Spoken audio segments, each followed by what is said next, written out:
Halo semuanya, perkenalkan saya Naisita Yulita Mulyadi dengan NIM 2533016200153.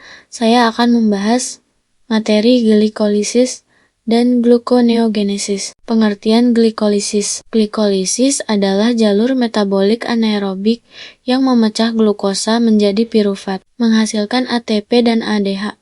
Ini adalah proses katabolik yang terjadi di hampir semua sel untuk menghasilkan energi cepat.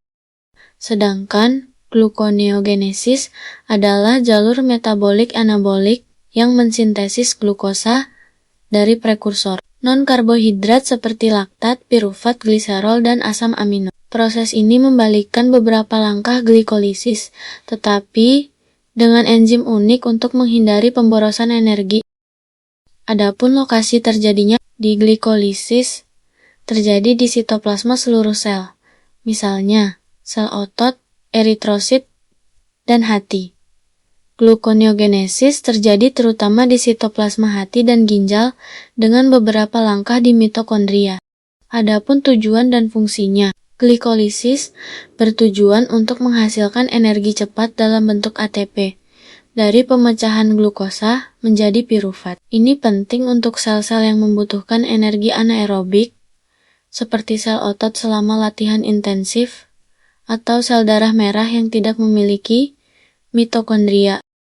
Gluconeogenesis bertujuan untuk mempertahankan kadar glukosa darah, terutama selama puasa, olahraga, atau kondisi hipoglikemia, sehingga menyediakan energi bagi organ seperti otak yang bergantung pada glukosa. Masuk ke tahapan glikolisis dan gluconeogenesis. Tahapan pertama pada glikolisis, glukosa diubah terlebih dahulu menjadi glukosa 6-fosfat dengan bantuan enzim heksokinase. Pada tahap ini memerlukan ATP atau adenosin trifosfat yang dapat melepaskan energi untuk diubah menjadi ADP. Kemudian, glukosa 6-fosfat diubah menjadi fruktosa 6-fosfat yang akan dikatalis enzim fosfoheksosa isomerase. Tahap ketiga, fruktosa 6-fosfat diubah menjadi fruktosa 1,6-bifosfat.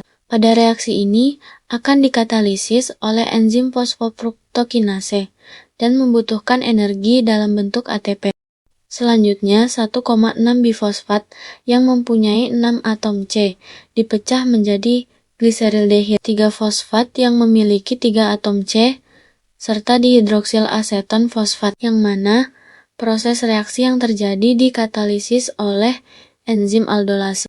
Pada satu molekul dihidroksil aseton fosfat yang terbentuk selanjutnya diubah menjadi gliserildehid 3-fosfat dengan bantuan enzim triosa fosfat isomerase, yang mana enzim tersebut bekerja secara bolak-balik. Itu berarti bahwa bisa mengubah gliserildehid 3-fosfat diubah menjadi dihidroksil aseton fosfat. Gliserildehid 3-fosfat selanjutnya diubah menjadi 1,3-bifosfogliserat dengan bantuan enzim gliseraldehid trifosfat dihydrogenase. Dalam proses ini terbentuk NADH.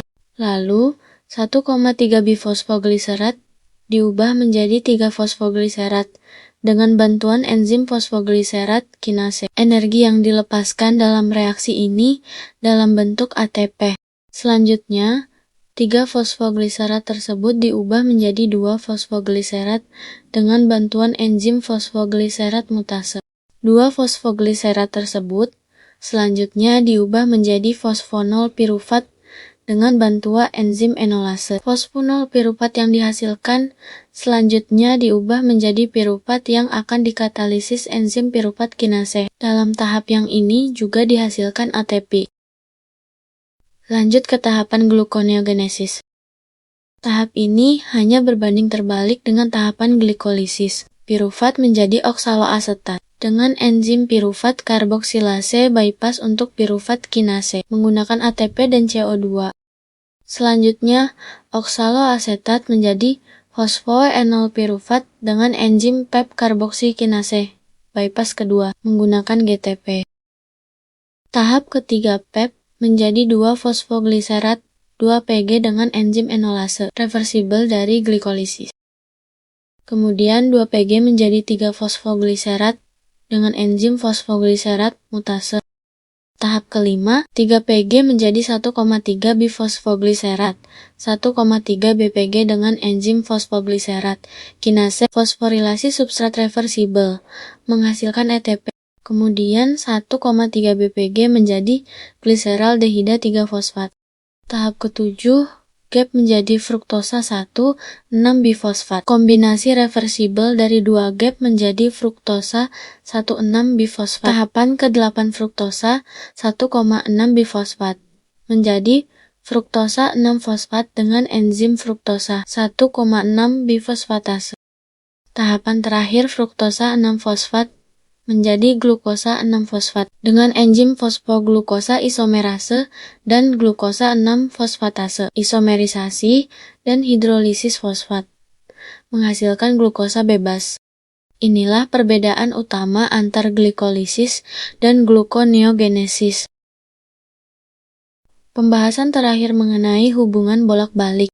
Glikolisis dan gluconeogenesis saling terkait dalam hubungan bolak-balik untuk menjaga homeostasis glukosa. Glikolisis memecah glukosa menjadi pirufat, sedangkan gluconeogenesis membangun glukosa dari pirufat. 7 langkah glikolisis dibalik oleh gluconeogenesis. Tetapi 3 langkah irreversibel katalis oleh heksokinase, PFK1, dan pirufat kinase digantikan oleh enzim unik, seperti glukosa 6-fosfatase dan PFCK. Regulasi ini mencegah siklus pemborosan energi. Sekian pembahasan materi dari saya. Mohon maaf bila ada kesalahan. Terima kasih sudah menonton.